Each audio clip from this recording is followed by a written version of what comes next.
So today's cardinal lesson, we're going to talk about Medicare all by itself.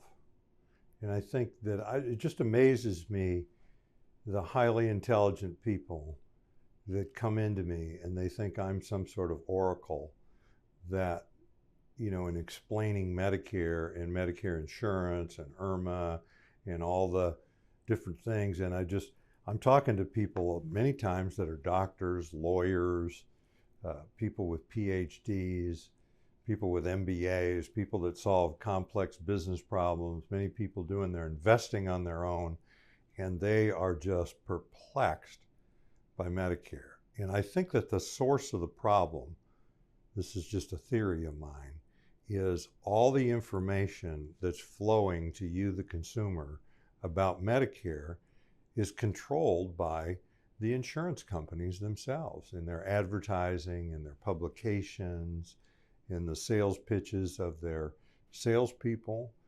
And so consequently, they start with the solution to the problem and they just start talking at you. And they start, here's my solution, here's our solution. And this is what it's going to do for you. It's going to pay this, and it's going to pay this, and it's going to pay this. And so people are starting with the end and trying to understand this stuff backwards.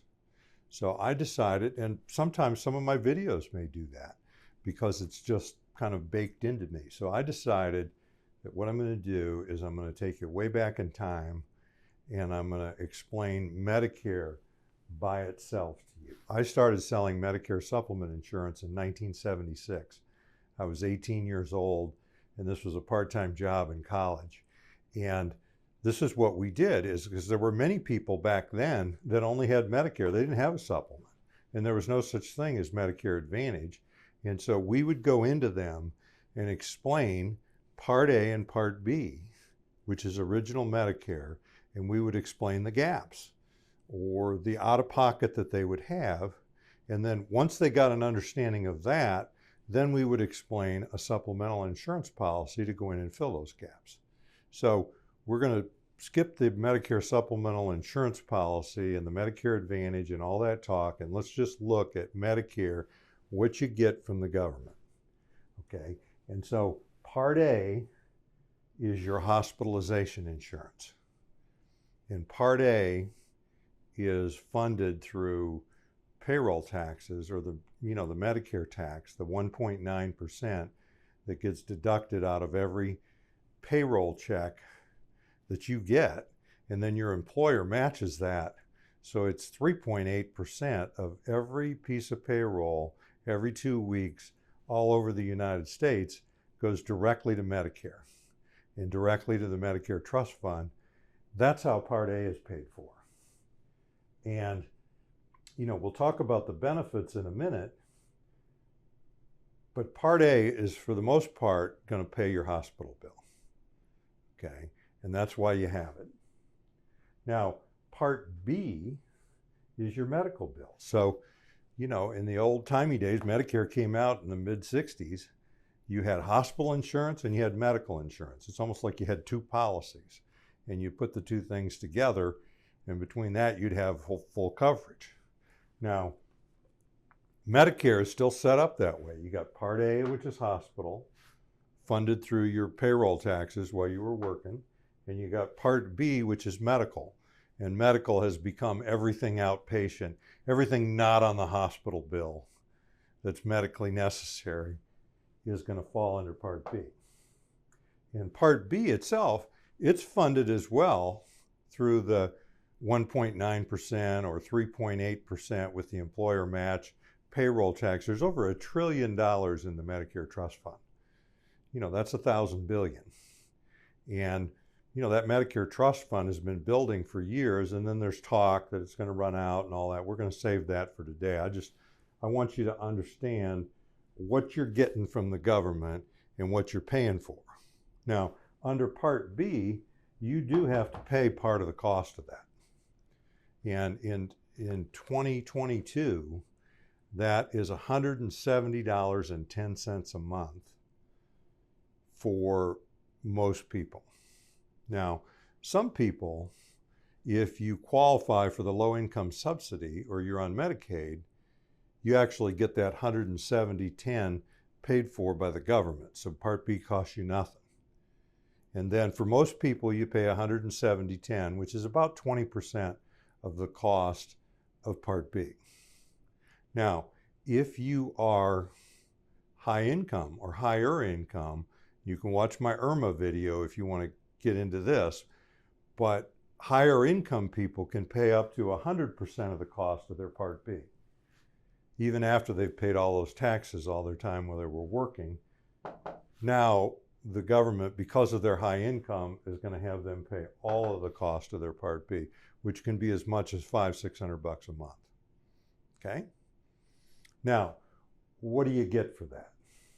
Okay, if you have Medicare by itself, so this is very few people in today's day and time. Back when I started selling this stuff 46 years ago or whatever, that was a lot of people. And so we'd be talking about this to them for the first time. And the premiums for the supplemental stuff were about $20 a month then, $25 a month. And we'd sit there and haggle with people over that, and then they'd buy the plan. But with the hospitalization, when you go in there, you can be in the hospital up to 60 days, have no Medicare supplemental insurance, and when you check out of the hospital, all you're going to owe is $1,556 in 2022. Now think about that for a minute. I mean, if you go in there for 2 days, your hospital bill might be 30-40 grand. Medicare is going to pay all of it except for $1,556. Now, I know most of you have supplement, or you're going to buy supplement and you're going to pay nothing, but just want you to understand that Medicare is going to do that on a 60-day or less stay. Okay, and that's most people. So let's jump down to Part B and let's see, so that if you had this 2-day hospital stay and your bill under Part A was $30,000-$40,000, by the time you add in everything in the hospital, you probably still had $20,000 of expenses under Part B, doing tests before you went into the hospital, tests afterward, surgeons, doctors, billing from different places. So let's just say it was 20 grand in addition to the hospital bill, which was Part A. So that 20 grand is just going to be paid at 80% by Part B. So that's 16 grand. So Medicare is paying most of it. You would be out of pocket 4 grand. Okay, now I understand we're going to have a supplement for this, but it's literally that simple, with one small addition, is if you go to a doctor who accepts Medicare, and most of them do,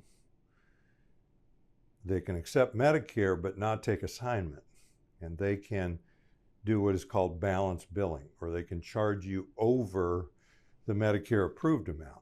And if they do that, you're going to have to pay that excess charge yourself. And there's some limits on those as well, but that's kind of it. Under original Medicare, just like it's always been, Part A, Part B, your liability is $1,556 under Part A, and it's 20% under Part B, which is all the stuff outpatient, not out of the hospital. And the reason you need insurance is there's no cap on the 20%. In other words, if you had something gigantic where you had $300,000 in Part B expenses in a year, everything was done outpatient, they didn't have you in the hospital, Medicare would pay, assuming it was all approved, pay 80% of $300,000. That's $24,000. That would leave you with a $60,000 bill. Okay, that's not very pretty to look at. And, that's a problem. It doesn't have a stop loss, is what it's really called. Now, I'm going to go in. So that's how it works for most people on most claims. Just a simple fixed deductible for a hospitalization, and then a very small deductible for Part B, and then 20% of the bill open-ended. Now, that's basic Medicare, and we're going to talk about a supplement in a second. Now, if you were in the hospital longer than 60 days, and you say you were in there 80 days or whatever, beginning the 61st day, you've got to pay $389 a day. And that's every day. Medicare pays the rest. And then, so that'd be 20 days at that. You'd have about $8,000 out of pocket in that. And if you were there 90 days and you get to the 91st day, it's going to be $778 a day that you're responsible for. And then when 150 days are up, you're out of Medicare. Medicare it's not going to pay more than 150 days in the hospital. And this could be going in and coming out and going in and coming out for the same thing. So that could add up. But the important thing to remember is after 150 days of hospitalization, which is very few people, by the way, but when it happens, Medicare is done. Okay? And then also a place that Medicare doesn't pay is for foreign travel. So if you have an emergency outside the U.S., you get nothing for Medicare. I mean, you're kind of on your own. So we'll think about that. We're going to solve that problem later for you. Now, under Part A, there's a skilled nursing benefit for Medicare. And I want an emphasis on the skilled part of nursing, okay? Because, what skilled nursing means, it's not giving you a bath, and it's not changing your bandages, or it's not getting you out of bed and getting you to the walker and helping you down the hall. That's unskilled care or custodial care. This is, involves a nurse. It involves medical care. And a lot of people will call this rehab, and Medicare is going to use this to get you out of the hospital. So you may be over in the hospital, you've been there 7 days, and Medicare's saying, no, she's got to come out of the hospital. We're done paying. We're done giving her all this when the only thing she's got out of pocket is $1,556. So put her in the rehab, put her in the skilled nursing, and then you have to be approved for this. You have to transfer from the hospital, and then if you're so lucky, you're going to get 20 days of coverage where you're not going to owe anything. Medicare is going to pick up the whole tab, so it's like an extension of the deductible. But as soon as you're there 20 days, now you're going to have a daily copayment or a deductible or whatever you want to call it from the 21st to the 100th day of $194 a day. And then after the 100th day, which most people don't get approved for skilled for 100 days, but some people do. And then Medicare's all done at 100 days. And that's why if you watch some of my other videos talking about long-term care and home health care, this is a big problem for retirees. So if you want to go to some of those other videos, I'd be glad to talk to you about long-term care insurance. Now, under the Part B, we already talked about the 80% and the excess charges, but what we haven't talked about is home health care, which is covered actually under Parts A and B. So if they can figure out a way to get you skilled care at home, to get you out of the hospital, and that can be delivered at home, that's going to be covered under Part A.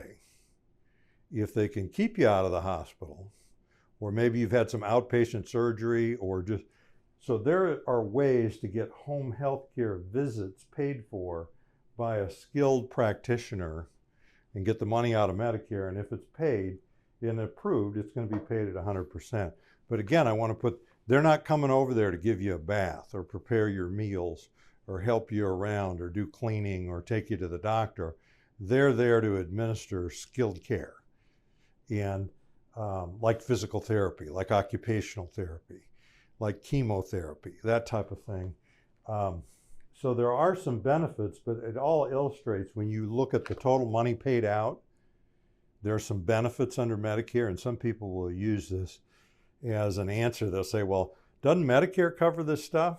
And when we're talking about long-term care and custodial care, no, it doesn't. So back to the point of the video. Medicare by itself is not all that complicated. It's kind of a weird way of doing things. The Part A, the Part B, one just has a fixed amount, the other has a 20% amount.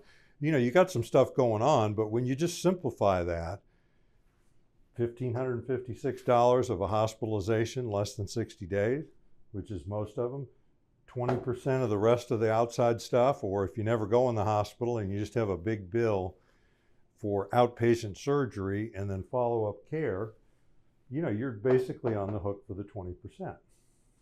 Now we're going to talk about the supplement for just a second.